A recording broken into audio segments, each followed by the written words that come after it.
Israel says Hezbollah is preparing to intensify rocket and drone attacks. But Israeli leaders had already been discussing a new offensive in Lebanon before the first missile hit Iran. So, is the war now expanding exactly as some Israeli planners expected?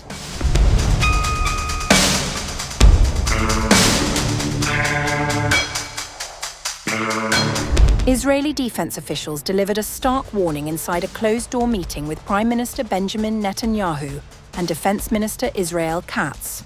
Hezbollah is coming, and it is coming harder. Senior Israeli officials told the gathering that in the days ahead, Hezbollah intends to dramatically scale up its rocket and drone attacks on Israel. The goal, according to those officials, is to stretch Israel thin, to wear down the northern home front, overwhelm air defenses, and pull Israeli attention away from the ongoing US-Israeli bombing campaign against Iran. Officials warned the group is now targeting strategic facilities, not just border communities. According to Channel 12, which cited senior Israeli officials at the meeting, security officials said in internal discussions, "We are in a process that will take time. The destruction of Iran and Hezbollah's missile launchers is continuing constantly. This is the top mission. However, a large number of launchers still remain on the ground, and the capability still exists, even if it has been significantly weakened." That is a significant admission. Even as the US-Israeli campaign has made real gains against Iran's missile infrastructure, the threat to Israeli civilians has not gone away. Officials noted that while Iran's launches have slowed and there are signs of fatigue among Iranian military personnel, this is not yet expected to translate into a reduced threat to the Israeli home front in the coming days. Here is what the public statements have not fully captured. Israel was already preparing for a new war in Lebanon before the first missile hit Iran. According to the Financial Times, which cited people briefed on the operational planning, Israeli officials had been actively discussing a renewed offensive against Hezbollah even before the joint US-Israeli strike on Iran was launched.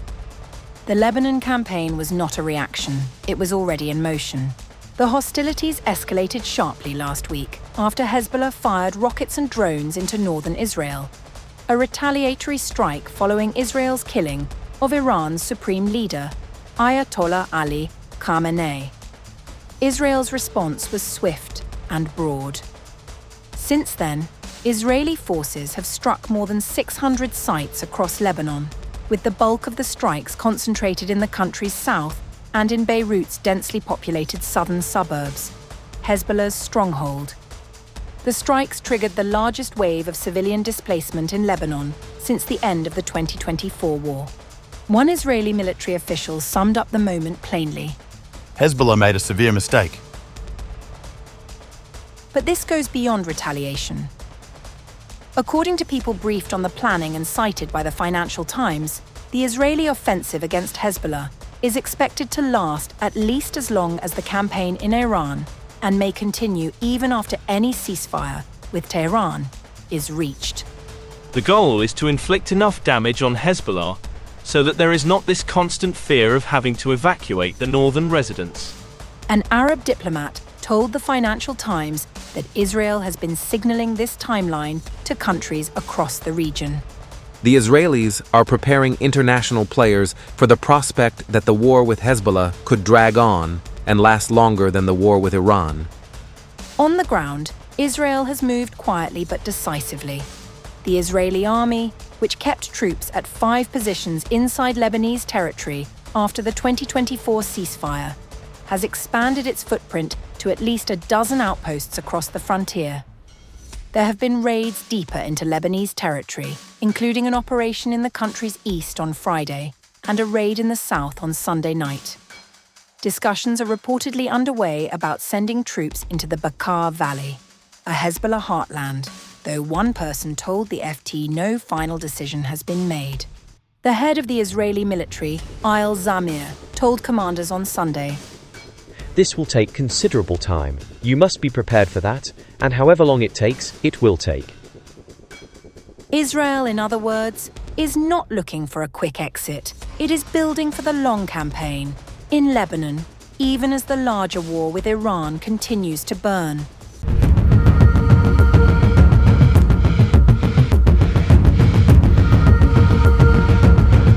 A missile struck Israel's SES satellite communications station in the Ha'ela Valley, just south of Beit Shemesh, damaging critical infrastructure linked to global satellite operations. Israeli police confirmed that the damage was caused by a missile launched by Hezbollah during the latest round of cross-border hostilities. Authorities said the strike hit infrastructure connected to the satellite ground station, though the full extent of the damage is still being assessed. The SES facility in the Ha'ela Valley is part of the ground network that supports satellite communications, linking space-based satellites with terrestrial networks that handle broadcasting, data transmission, and secure communications. According to Israeli media reports, emergency services and security personnel were dispatched to the area shortly after the strike. Police confirmed that fragments from the missile impact caused structural damage at the site. The Ha'ela Valley facility plays an important role in Israel's satellite communications ecosystem. Ground stations like this one connect satellites in orbit to users on Earth, enabling everything from television broadcasting to internet connectivity and data relay services.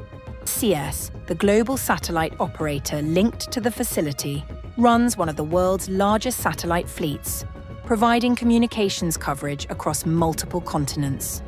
While officials have not yet confirmed whether satellite services were disrupted, analysts say the strike highlights the strategic importance of such ground infrastructure. Unlike satellites themselves, which are difficult to target in orbit, ground stations are fixed locations and can become vulnerable during military conflict. The missile attack comes amid a wider escalation between Israel and Hezbollah along Israel's northern front.